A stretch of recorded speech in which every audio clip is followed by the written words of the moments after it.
We've all seen the cool bounty hunter, the lone wolf in a duster coat, leaning against a wall, effortlessly taking down a room of thugs. But what happens when you're not that guy? What happens when you're at the bottom barrel? Meet Blitz Okane.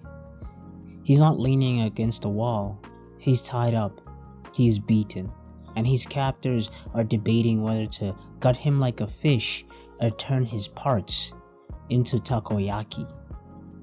Today, we're looking at chapter 1 of Bottom Barrel Bounty Hunter. Instead of an effortless professional, we find the protagonist, Blitz Okane, in a bit of a pickle, tied up, beaten, and facing gruesome torture, like being packaged like a fish, or worse. The story uses a non-linear structure, starting with a near-death moment before flashing back 10 years earlier. A simple but immediate how did he get here mystery. I do like the foreshadowing though. How the guy at the end is pieced throughout the story. You see him on the wanted poster when Blitz is running earlier. Then again on the news at the refugee center. That kind of subtle setup is really clean writing.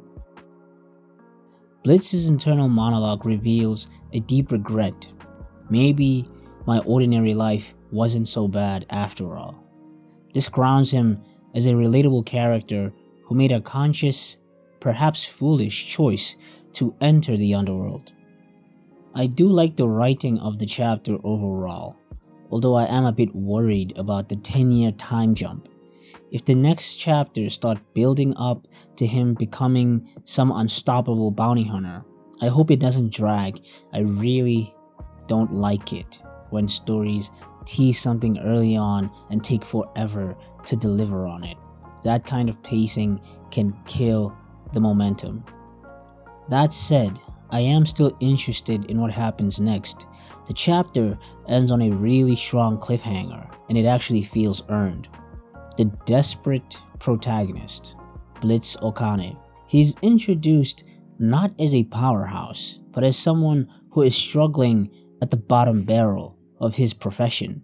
His name, Blitz, suggests speed or energy, as he spends most of the chapter running, but his current situation in the current time is very static and helpless, creating a sharp irony. Also, I really like the name Bottom Barrel Bounty Hunter. It just rolls off the tongue really well. There's something really catchy about it. The criminals are portrayed with a casual, sickening cruelty. Their dialogue about making takoyaki out of him establishes them as true low-life scum who have no respect for human life. However, I'm not sure if they are refugees, since the guy who introduced Blitz to bounty hunting was hunting a refugee, but I guess it is a short-sighted assumption that everyone with a bounty is a foreigner. There is a mysterious younger character involved in the standoff who blames Blitz for wrapping him up in this shit. This dynamic suggests Blitz might be an accidental mentor or a reluctant partner, adding a layer of responsibility to his survival, which can be extremely interesting and be the best part of the story, but I'll talk about that more later on.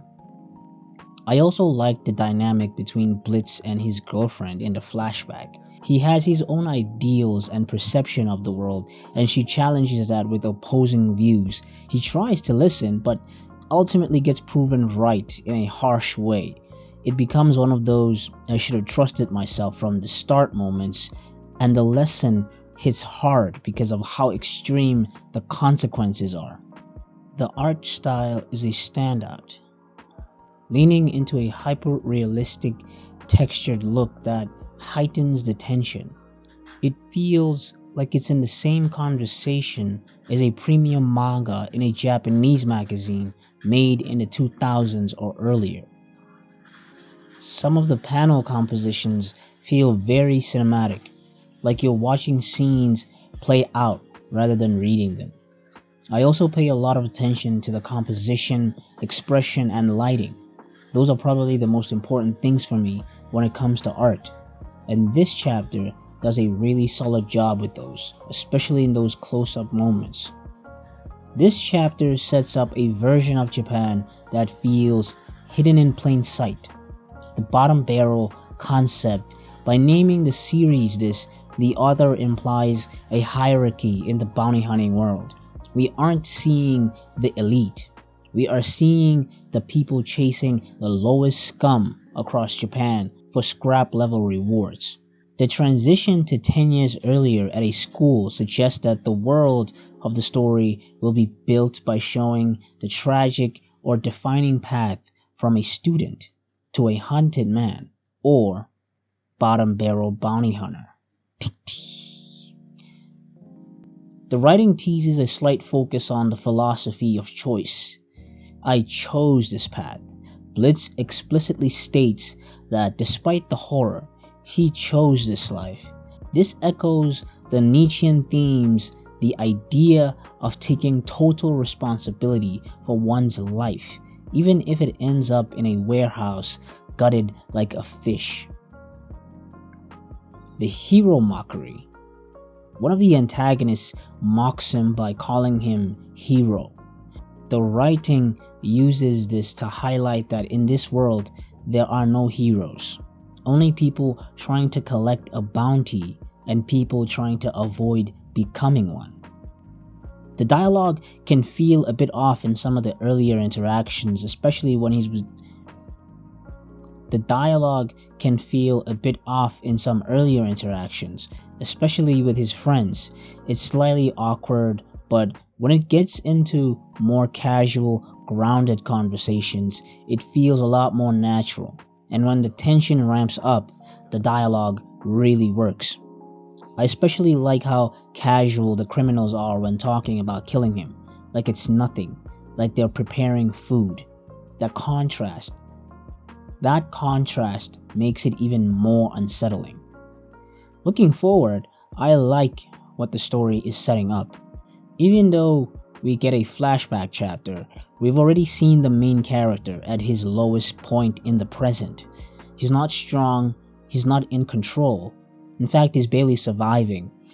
That tells me we're not just getting growth in the past, but also in the present. So we're essentially watching two versions of Blitz grow at the same time. The one who made the choices and the one dealing with the consequences of those choices. And if the story balances that well, it could lead to some really strong character development. I also think the sidekick kid from the start might actually be a refugee. He doesn't really look like the other characters. He stands out in a way that feels intentional, more aligned with the refugees we see later. And that opens up something I'm really interested in. Blitz's ideology. At the start, he clearly wants nothing to do with them. There's a level of detachment there.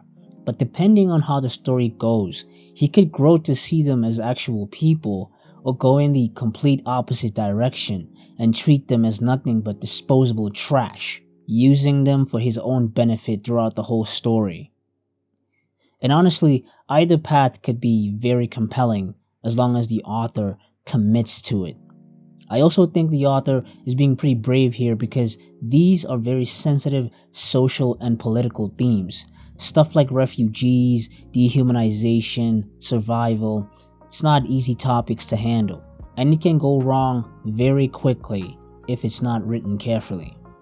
My biggest concern though is the structure, because I've seen this before. Stories that start with a flash forward, hook you with something crazy, then jump back to the past, and take forever to actually get back to that moment that we saw at the start. And I don't really want this to turn into one of those situations where we're stuck in the past for way too long before anything meaningful happens in the present. The setup is strong, but now it's about the execution. Bottom Barrel Bounty Hunter, Chapter 1 is a showcase in tension and tone. It doesn't ask you to like Blitz, it asks you to watch him struggle. If the rest of the series keeps this level of gritty realism and uncompromising art, we're looking at the next great underground crime epic. Because at the end of the day, everyone wants to be a hunter until they realize they might be the ones about to be gutted like a fish.